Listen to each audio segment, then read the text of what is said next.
आज हम एक बहुत ही जानी मानी किताब डेविड जे श्वार्ट्ज की the magic of thinking big के कुछ खास हिस्सों पर एक गहरी बातचीत करने वाले हैं। जी हाँ, ये किताब तो मतलब सालों से लोगों को राह दिखाती आई है और इसका जो मूल संदेश है वो आज भी उतना ही क्या कहते हैं, रेलेवेंट है। बिल्कुल। और हमारा मिशन भी यही है कि इस किताब से जो सबसे ज़रूरी बातें हैं, खासकर मानसिकता और एक्शन प्लान को लेकर, वो हम निकालें। तो कहाँ से शुरू करें? किताब का जो सेंट्रल आइडिया है वो क्या है? देखो, सबसे बुनियादी चीज जिससे किताब शुरू होती है वो है विश्वास, मतलब? यकीन की ताकत। श्वार्ट्ज का साफ कहना है कि कुछ भी बड़ा हासिल करना है ना, तो पहले ये मानना पड़ेगा कि हाँ, ये हो सकता है। अच्छा। ये सिर्फ पॉजिटिव थिंकिंग वाली बात नहीं है, ये एक गहरा अंदरूनी यकीन है। हाँ, वो जो कहते हैं विश्वास पहाड़ों को हिला सकता है, ये सिर्फ कहावत नहीं है। किताब के हिसाब से ये बिल्कुल प्रैक्टिकल सच है। पर ये विश्वास काम कैसे करता है? मतलब क्या बस खुद को यकीन दिलाते रहना है? नहीं, ये उससे ज्यादा है। जब आप सच में दिल से मानते हैं कि हाँ, मैं ये कर सकती हूँ या कर सकता हूँ, तो ये यकीन आपके अंदर एक असली पावर जगाता है। वो स्किल और एनर्जी देता है जो उस काम के लिए चाहिए। अच्छा, वो जो मैं कर सकता हूँ वाला एटीट्यूड है ना, वही आपको मुश्किल काम को कैसे करना है का रास्ता सुझाता है। जैसे कोई स्पार्क होता है ना, जो इंजन चालू कर दे। किताब में इसे एक थर्मोस्टेट की तरह भी बताया गया है ना, जो हमारी सक्सेस के लेवल को कंट्रोल करता है। बिल्कुल सही कहा, एकदम थर्मोस्टेट जैसा। अगर आपका विश्वास का लेवल मान लो कम % है, तो आप छोटी मोटी कामयाबी से ही खुश हो जाओगे। आपको लगेगा बस इतना ही हो सकता है। हाँ, को बड़ी चुनौतियों के लायक समझोगे। किताब में वो डिट्रॉइट के एक बिजनेसमैन का उदाहरण है। वो कहानी इस बात को बड़े अच्छे से समझाती है। वो अपनी जो साधारण सी स्थिति थी उससे काफी फ्रस्ट्रेटेड था। हाँ, वो कहानी बड़ी मजेदार है। उसने अपने कामयाब दोस्तों को देखा और सोचा कि भाई, इनमें और मुझ में इंटेलिजेंस या ईमानदारी में तो कोई खास फर्क नहीं है, फिर कमी कहाँ है? और उसे लगा कमी है पहल करने में, इनिशिएटिव लेने में। बिल्कुल। और उसने महसूस किया कि वो पहल इसलिए नहीं करता था क्योंकि उसे खुद पर, अपनी वैल्यू पर यकीन नहीं था। वो खुद को कम आंकता था। सही। लेकिन देखो, जैसे ही उसने अपनी सोच बदली, खुद को कम आंकना बंद किया, उसका कॉन्फिडेंस बढ़ा। और अगली सुबह जब वो इंटरव्यू में गया तो उसने पहले जितना सोचा था उससे कहीं ज्यादा $3,500 ज्यादा सैलरी मांगी। और मिल भी गई। हाँ, मिल गई। सिर्फ इसलिए क्योंकि उसने अपने अंदर की काबिलियत को पहचाना। बाद में वो अपनी कंपनी के टॉप लोगों में शामिल हुआ।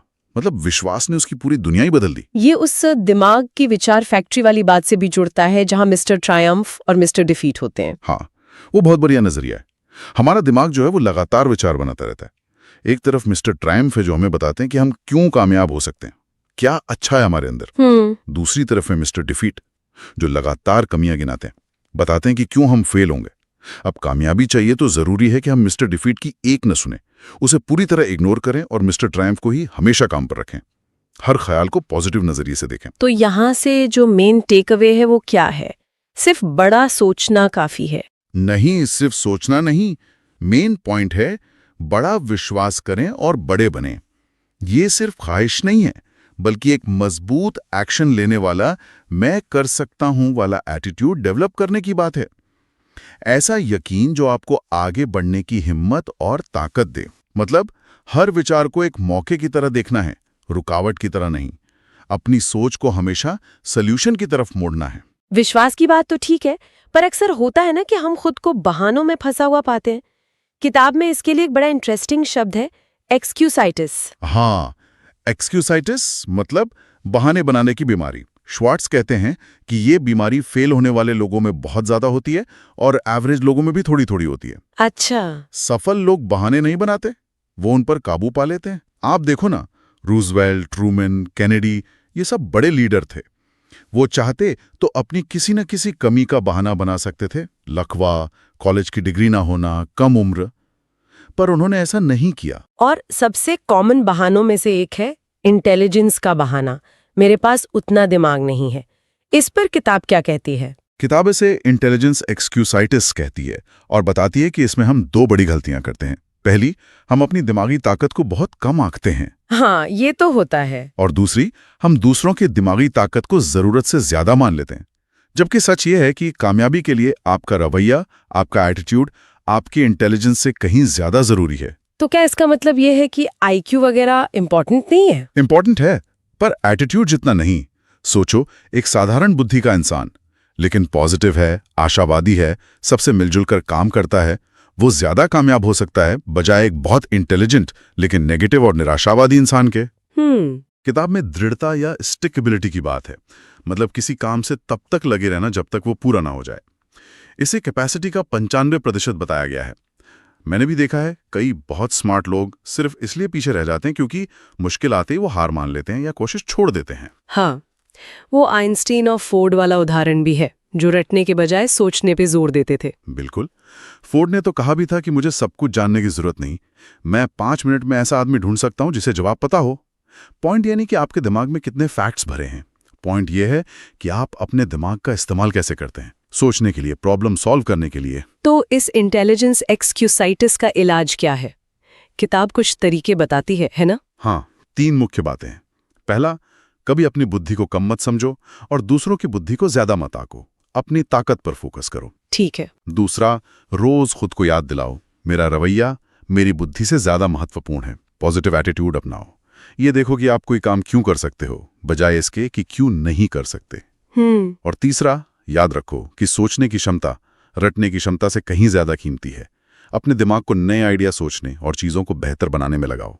एक और कॉमन बहाना है उम्र का, या तो बहुत बूढ़े हो गए या अभी बहुत जवान है। जी, एज एक्सक्यूसाइटिस। किताब साफ कहती है उम्र सिर्फ एक नंबर है भाई। आपकी प्रोडक्टिव लाइफ तब शुरू होती है जब आप चाहो और तब खत्म होती है जब आप मान लो कि खत्म हो गई। वो 45 साल में पादरी बनने वाले का उदाहरण याद है? हाँ। उसने कहा था कि अगर मैं इस उम्र में फैसला नहीं लेता तो बाकी जिंदगी पछताता रहता है। मुद्दा यह है कि उम्र को अपनी काबिलियत पर हावी मत होने दो। यानी बहानों को पहचानना और उन्हें फौरन साइड कर देना, यही आगे बढ़ने का तरीका है। बिल्कुल। बहानों को अपने दिमाग पर कब्जा मत करने दो। ये हमसे मौके छीन लेता है, हमारी एनर्जी खत्म कर देता है, यहां तक कि हमें बीमार भी कर सकता है। लेकिन अच्छी बात यह है कि कॉन्फिडेंस, जो डर का बिल्कुल उल्टा है, वो कोई पैदाइशी चीज नहीं है। उसे सीखा जा सकता है, डेवलप किया जा सकता है। अच्छा, मतलब कोई भी कॉन्फिडेंट बन सकता है? हाँ बिल्कुल। कोई भी कॉन्फिडेंस के साथ पैदा नहीं होता, इसे बनाया जाता है। तो डर पर काबू पाने का सबसे असरदार तरीका क्या बताया गया है? एक शब्द में, एक्शन, कर्म। सिर्फ उम्मीद करने या चिंता करने से डर नहीं भागता। डर का पक्का इलाज है एक्शन लेना। किताब में उस बायर का उदाहरण है जिसकी सेल्स गिरने लगी और उसका कॉन्फिडेंस खत्म हो गया था। उसे नौकरी जाने का डर सता रहा था। हाँ, उसने फिर सिर्फ चिंता नहीं की, उसने एक्शन लिया। बिल्कुल। उसने अपनी सेल्स टीम के साथ रोज सुबह मीटिंग करनी शुरू की, डिस्प्ले ठीक किया और साथ ही एक बैकअप के तौर पर दोस्तों को बताया कि वो शायद नई नौकरी देखेगा। और नतीजा अच्छा हुआ। हाँ, उसकी सेल्स बढ़ी, कॉन्फिडेंस वापस आया और उसे 2 नई नौकरियों के ऑफर भी मिले, जिन्हें उसने मना कर दिया क्योंकि अब सब ठीक था। जब हम डर का सामना करते हैं तो एक्शन ही हमें उससे बाहर निकालता है। कॉन्फिडेंस बढ़ाने के लिए वो मेमोरी बैंक वाला कॉन्सेप्ट भी बड़ा दिलचस्प है। हाँ, ये बहुत सही एनालॉजी है। हमारा दिमाग एक बैंक जैसा है जहां हम रोज विचार जमा करते हैं। ये जमा किए हुए विचार हमारी यादें बन जाती हैं। अब जब कोई मुश्किल आती है तो हमारा दिमाग इन्हीं यादों से सलाह लेता है। अगर हमने ज्यादातर नेगेटिव विचार जमा किए हैं तो हमें पुरानी नाकामयाबियां ही याद आएंगी, लेकिन अगर पॉजिटिव विचार जमा किए हैं तो हमें अपनी पिछली सफलताएं और ताकतें याद आएंगी। तो सलाह ये है कि अपने मेमोरी बैंक में जानबूझकर सिर्फ पॉजिटिव विचार ही डालें, अच्छे अनुभवों को याद करें। पर नेगेटिव यादों का क्या करें? क्या उन्हें बस दबा दें? दबाना नहीं, उन्हें नष्ट करना है। किताब कहती है कि जो बुरे अप्रिय विचार हैं उन्हें याद करने से ही इनकार कर दो। इनकार मतलब कैसे? मतलब जब कोई बुरी घटना याद आए तो उसके अच्छे पहलू पर ध्यान दो, अगर कोई है तो, और बुरे को भूल जाओ, उसे दफना दो। हमारा दिमाग वैसे भी बुरी यादों को भुलाना चाहता है, हमें बस उसका साथ देना है। जैसे वो विज्ञापन कंपनी वाला एक्सपेरिमेंट था ना। हाँ, कि लोग अच्छे विज्ञापन याद रखते हैं, बुरे भूल जाते हैं। बिल्कुल। तो सिर्फ पॉजिटिव यादों को निकालो, बाकियों को मिटने दो। जब कोई नेगेटिव याद या विचार आए उस पर ध्यान मत दो, अटके मत रहो, उसे आने दो और जाने दो, और अपना फोकस फौरन किसी पॉजिटिव चीज पर ले जाओ।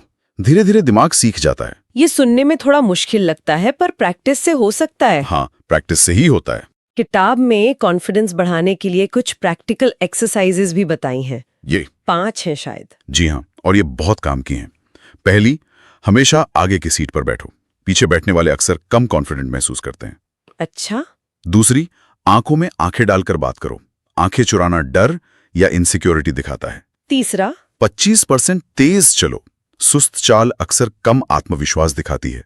तेज चलने से आप इंपॉर्टेंट महसूस करते हैं। 4, मीटिंग्स में बोलो। चुप रहने से आप और छोटे महसूस करते हो। कुछ ना कुछ कहो, सवाल पूछो, कमेंट करो। और 5वीं, बड़ी सी स्माइल दो।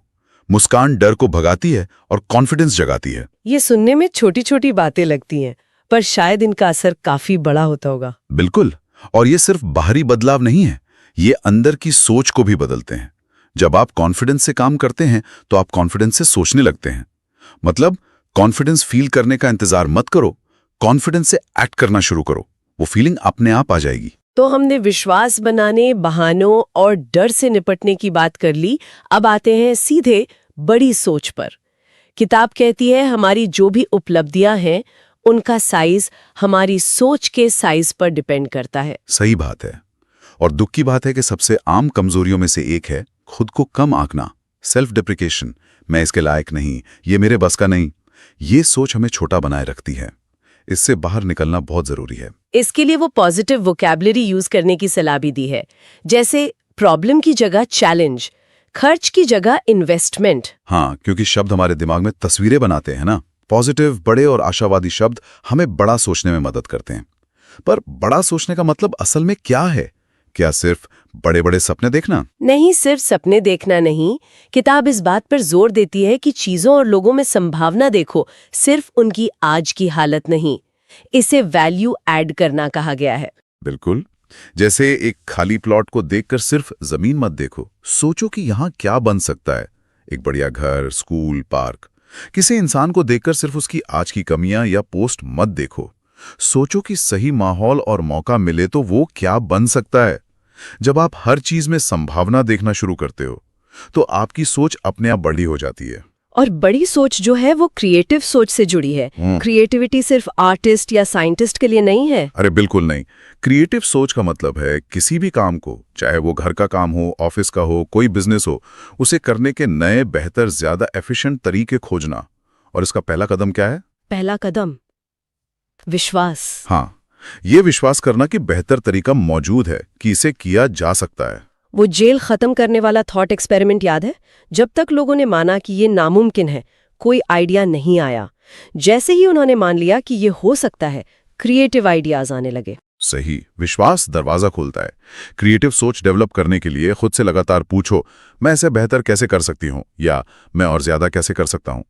कैपेसिटी जो है ना, वो सिर्फ एबिलिटी नहीं है, वो माइंडसेट है। आप कितना कर सकते हो ये इस पर निर्भर करता है कि आप कितना सोचते हो कि आप कर सकते हो। और दूसरों से सीखना, उनसे आइडियाज लेना भी जरूरी बताया गया है। बहुत जरूरी। पूछने और सुनने की आदत डालो। बड़े लोग सुनते ज्यादा हैं, छोटे लोग बोलते ज्यादा हैं। दूसरों के आइडियाज को ध्यान से सुनो, उनसे सीखो। ये आपके दिमाग के लिए फ्यूल जैसा है। साथ ही अपने आइडियाज भी दूसरों से शेयर करो, फीडबैक लो। इससे आपके आइडियाज और बेहतर होंगे। हाँ, ये डर हो सकता है कि कहीं अपने ओरिजिनल आइडियाज खो ना जाए। ये सवाल मन में आ सकता है, लेकिन यहाँ बात कॉपी करने की नहीं है, सिनर्जी की है। दूसरों के विचार आपके अपने विचारों को और अच्छा बनाने के लिए एक स्टार्टिंग पॉइंट या एक, क्या कहते हैं, कैटलिस्ट का काम कर सकते हैं।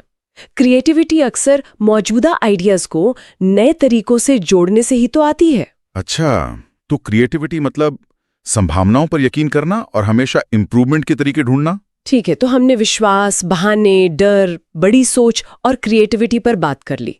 लेकिन ये सब तो सोचने और महसूस करने की बातें हैं। असल दुनिया में रिजल्ट कैसे मिलता है? यहीं पर किताब का अगला सबसे इंपॉर्टेंट हिस्सा आता है, एक्शन, कर्मा। सोचना और विश्वास करना फाउंडेशन है, लेकिन बिल्डिंग तो एक्शन से ही बनती है। कामयाब लोग एक्टिविस्ट होते हैं, वो काम शुरू करते हैं, चीजों को पूरा करते हैं। और जो एवरेज लोग होते हैं वो पैसिविस्ट, वो इंतजार करते रहते हैं सही टाइम का, सही हालात का, जो शायद कभी आते ही नहीं। हाँ। किताब में वो जेएम का उदाहरण है जिसने बिना डाउन पेमेंट के घर खरीदने का फैसला किया और फिर रास्ता निकाल लिया। और वो सीडी नाम का आदमी जो सही टाइम का इंतजार करते करते कभी अपना बिजनेस शुरू ही नहीं कर पाया। ये इंतजार करने की आदत इतनी कॉमन क्यों होती है? इसके कई कारण हो सकते हैं। फेल होने का डर, परफेक्शन का इंतजार कि सब कुछ बिल्कुल ठीक हो तब शुरू करेंगे, या बस टालने की आदत। लेकिन वजह चाहे जो भी हो, नतीजा एक ही होता है, कुछ ना करना। और कुछ ना करना डर को और बढ़ाता है। कॉन्फिडेंस को कम करता है। जबकि एक्शन डर को ठीक करता है और कॉन्फिडेंस बढ़ाता है। बिल्कुल, एक छोटा सा आइडिया जिस पर अमल किया जाए वो उस शानदार आइडिया से 100 गुना बेहतर है जिस पर कभी अमल ही ना हो। जब आप एक्शन लेते हैं तो आप अपने दिमाग को पॉजिटिव मोड में डालते हैं, आप प्रॉब्लम के सोल्यूशन ढूंढने लगते हैं। कई बार होते हैं ना कि काम शुरू करने का मन ही नहीं करता, मोटिवेशन नहीं होती, तब क्या करें? किताब कहती है मोटिवेशन का इंतजार मत करो, मैकेनिकली शुरू करो। जैसे कोई राइटर है, लिखने का मन नहीं, फिर भी कुर्सी पर बैठता और लिखना शुरू कर देता है। या कोई सेल्समैन है जो पहली कॉल बिना ज्यादा सोचे समझे कर लेता है। बस शुरू कर दो। अच्छा, पहिया घुमा दो। अक्सर एक्शन लेने से मोटिवेशन अपने आप आ जाती है। एक्शन पहले आता है, मोटिवेशन बाद में। और एक्शन लेने के लिए सबसे अच्छा टाइम कौन सा है? अभी। किताब कहती है अब, नाउ। कामयाबी का मैजिक वर्ड है। कल, अगले हफ्ते, बाद में, ये शब्द अक्सर कभी नहीं बदल जाते हैं। इनिशिएटिव लो, किसी काम को करने की जिम्मेदारी लो। इंतजार मत करो, अभी शुरू करो। यानी शुरुआत करने के लिए सही समय का इंतजार करना ही सबसे बड़ी गलती है। बस शुरू कर देना है। बिल्कुल, यही सार है। कि कैसे एक मजबूत विश्वास से शुरुआत करनी है, फिर एक्सक्यूजाइटिस यानी बहानों और डर जैसी रुकावटों को पार करना है, अपनी सोच का दायरा बड़ा और क्रिएटिव बनाना है, और फिर सबसे जरूरी एक्शन लेने की आदत डालनी है। ये सिर्फ किताबी बातें नहीं है, बल्कि आजमाए हुए तरीके हैं। हाँ, बिल्कुल। और जैसा कि किताब में भी है, कामयाब लोगों से सीखना बहुत जरूरी है। तो इस बातचीत के बाद एक सोचने वाली बात यह है कि इन आइडियाज से प्रेरणा लेकर इस हफ्ते कोई भी अपने पर्सनल गोल की तरफ बढ़ने के लिए कौन सा एक छोटा सा लगातार किया जाने वाला कदम उठा सकता है, चाहे वो कदम कितना भी मामूली क्यों ना लगे। ये खुद सोचने और इन बातों को असल जिंदगी में उतारने की तरफ एक अच्छा कदम हो सकता है।